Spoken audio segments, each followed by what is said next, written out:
Salut tout le monde, alors je suis toujours en projet de finir ma petite restauration de mobilette. J'ai récupéré ce garde-boue mais il est vraiment abîmé. Hein. Alors, il est bien fissuré. Donc ce que je vais faire, je vais le réparer. J'ai déjà fait une vidéo sur la fibre. Mais tant qu'à faire, j'en refais une autre. Je vais pas utiliser le système mettre du plastique dans un petit pot avec de l'acétone pour recoller, faire un truc. Moi j'aime pas trop ce système là, donc je vais réparer celui-ci. Alors donc il est pas mal fissuré. Voilà.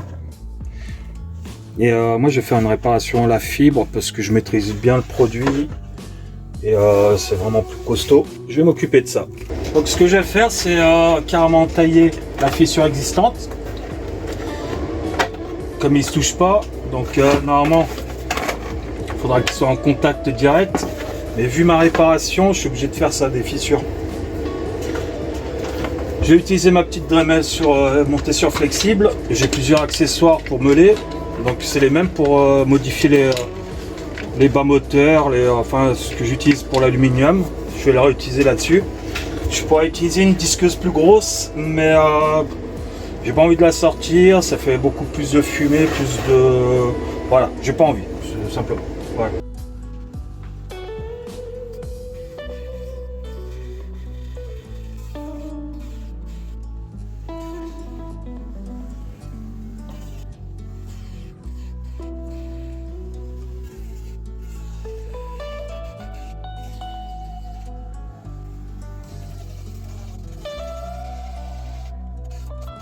Donc là je fais l'étape de faire des saignées carrément sur le garde-boue.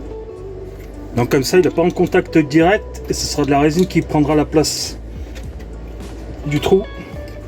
Là je change d'accessoire. Donc j'avais ça. Hop, je passe à autre chose. Je vais prendre un petit truc comme ça. Enfin n'importe. Hein. Peut-être celui-là.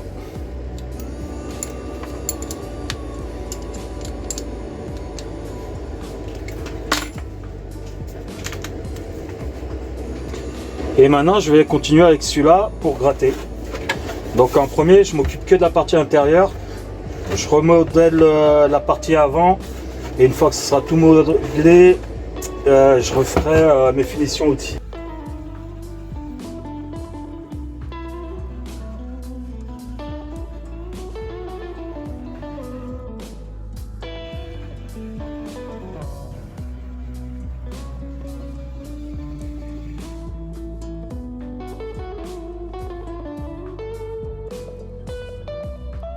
Voilà qui est fait. Donc pour l'instant je m'en occupe pas de ce côté. Donc tout le garde-boue sera remoulé avec du scotch. C'est ce qui est avantageux, c'est que tu peux le poser un peu comme tu veux, le scotch, comme ça, tu vois. Et ça m'empêchera la colle de traverser en même temps et pouvoir faire ma forme avec. Donc après tu peux mettre la quantité de scotch que tu veux, c'est pas un problème.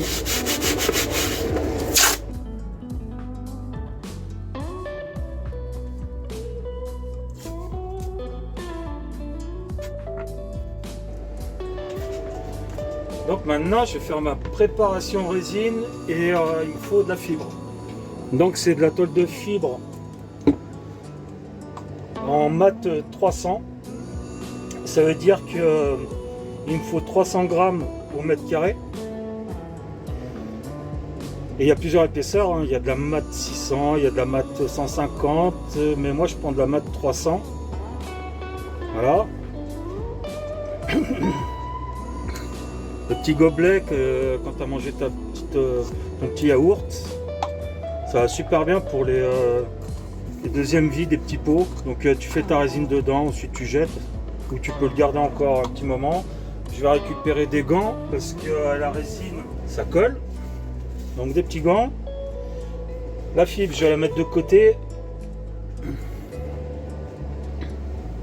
Là, ça on va enlever.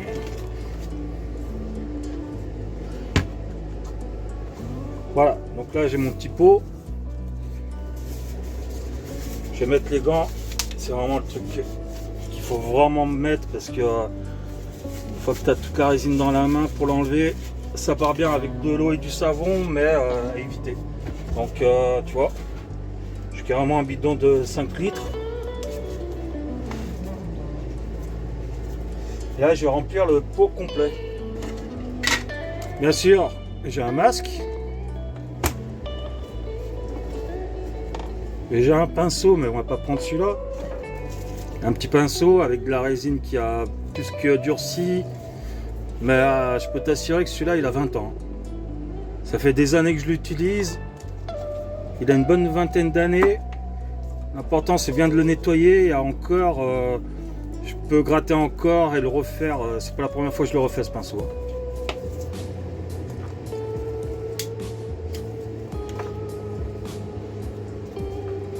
Le catalyseur. Voilà. Donc j'ai une petite pipette ici. Dosage 2%.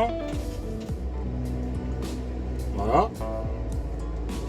Je vais pas mettre plus, c'est pas la peine.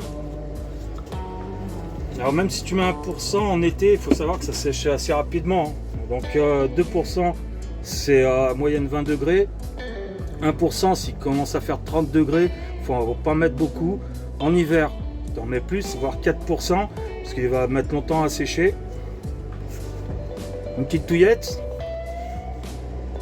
Tu peux prendre n'importe quoi comme touillette, un petit morceau de bois, c'est pareil. Là, tu vois, cette couleur, elle va changer.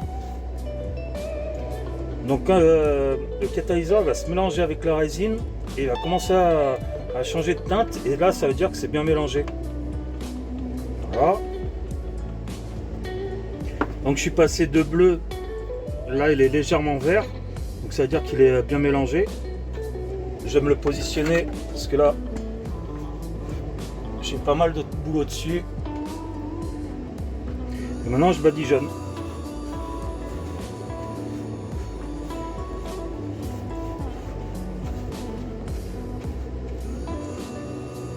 Ça commence à sentir. Je vais mettre mon masque. J'ai ma VMC qui est en train de tourner. Mes gants de protection. Et là, je vais poser toute la fibre. Donc normalement je mets 3 épaisseurs, voire 4, on verra bien.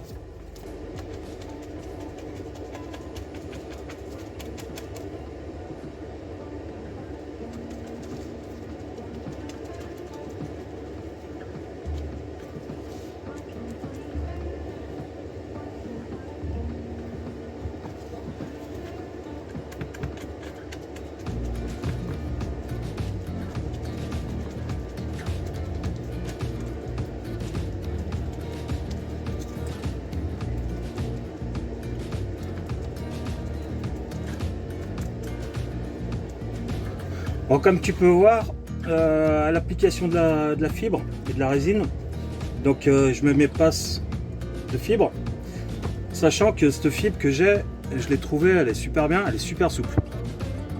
Il y en a, elles sont plus rigides et tu as plus de mal à plaquer pour faire tes pièces, pour réparer tes pièces. Donc là, tu vois, bon, ça fait une grosse bulle d'air. Hop, je tapote. Et je fais en sorte que tout ce qui est blanc, donc je sais pas si tu vois ici, c'est un peu blanc, et je mets dessus, et la résine elle remplace les bulles d'air. Donc moi là, ma méthode c'est faire des petits massages, comme ça. Donc je fais comme ça, hop. Alors il faut éviter vraiment des mouvements bruts parce que tu as de l'air qui va prendre la place de tout ce qui est résine. Donc voilà. Et après je le vois, c'est tout transparent. Enfin, je vois bien que normalement le blanc, donc la fibre elle est blanche. Et une fois qu'elle est remplacée, une fois que la résine elle est rentrée dans la fibre, ça change de couleur carrément.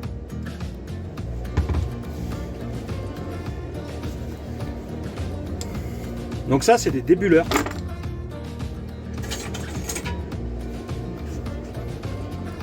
Ça, c'en est un que j'ai acheté. et je trouve pas très efficace. Ça c'est un que j'ai fabriqué. Donc j'ai pris un petit manche à balai, j'ai mis une tige, je l'ai tordu, j'ai soudé une petite rondelle là, et ensuite c'est un mélange entre rondelle et rondelle en caoutchouc au milieu. Donc ce qui me permet de mieux nettoyer, parce que tu peux faire ça au nettoyage. Et moi je les utilise pas trop parce que c'est des petites surfaces et après c'est compliqué. Par exemple celui-là, ça fait un moment que je l'utilise pas, il reste de la colle, il coince. Bon. Et j'en ai plusieurs. Donc c'est un truc que tu peux fabriquer toi-même. Hein. Et après lui, bah, c'est pareil. Tu fais des mouvements et tu chasses les bulles d'air. Parce que normalement ça roule. Donc ça c'est vraiment un produit que tu peux acheter un peu de partout. Hein. Mais bon, moi je vais préférer les fabriquer moi-même. Je trouve que c'est plus intéressant parce que d'origine ils te vendent, c'est que des rondelles en métal. Donc tu as une rondelle en métal, après tu en as une plus petite, après une grosse, une petite. Et je trouve que c'est pas terrible parce qu'il faut tout démonter, tout nettoyer un par un.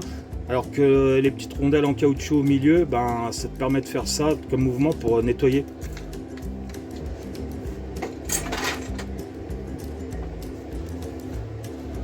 Mais donc ça c'est le débuleur, mais moi en faisant des petits massages comme ça me permet de chasser les bulles d'air en même temps. Donc c'est exactement le même principe. Le plus important c'est que ça soit bien posé et après que tu puisses revenir dessus et travailler dessus. Donc la colle, j'ai déjà passé ça.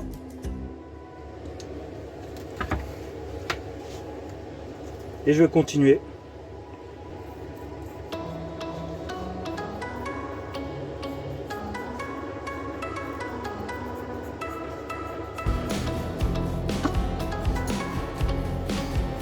Donc voilà. J'ai mis plus de fibres qu'il fallait, mais c'est pas grave. Donc j'ai tout le matériel à nettoyer, donc le petit pot, machin, le pinceau, je vais tout nettoyer.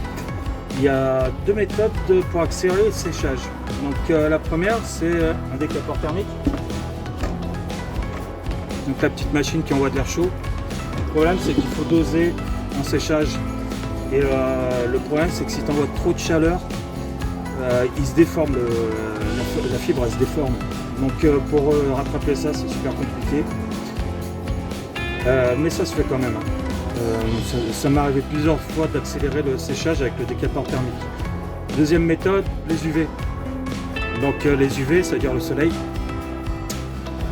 C'est où tu as une lampe à UV, tu fais sécher ta résine, ou tu mets dehors, il fait soleil, tu prends ta pièce, tu la mets dehors, elle va sécher toute seule. On va te dire en 1 heure, 2 heures, de manière, t'attends. Tu laisses sécher ta pièce tranquillement. Et après tu peux retravailler ta fibre. Ensuite, prochaine étape, j'enlève le scotch et je fais ma réparation à l'extérieur. Mais en attendant, je te mets une petite page de pub et je te dis à tout de suite et abonne-toi aussi.